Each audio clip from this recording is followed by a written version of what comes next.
Solid waste management نے علائشی ٹھکانے لگانے کے لیے مختلف ڈمپنگ پوائنٹس کا اعلان کیا تھا. ایسا ہی ایک ڈمپنگ پوائنٹ نشتر روڈ پر گارڈن ایسٹ کے علاقے میں بنایا گیا ہے. یہاں سوزوکیوں میں بھر کے علائشیں لائی جا رہی ہیں, پھینکی جا رہی ہیں, اور کافی سارے علاقے میں یہ علائشیں پھیلی ہوئی ہیں. اس کی وجہ سے یہاں تعفن پھیلا ہوا ہے اور سڑک بھی بند ہو چکا ہے. لوگوں کو کس قسم کے مسائل کا سامنا ہو سکتا ہے اس کا اندازہ آپ لگا سکتے ہیں.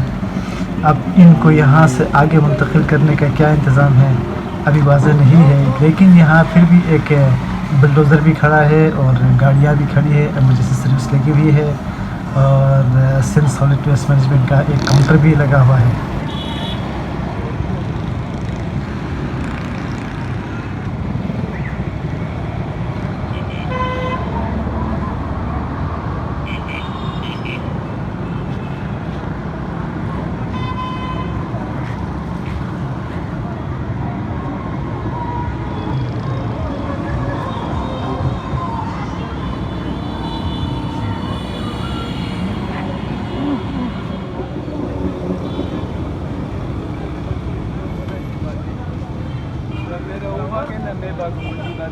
تھوڑے پنجر کے بچے میں جو کروں گا.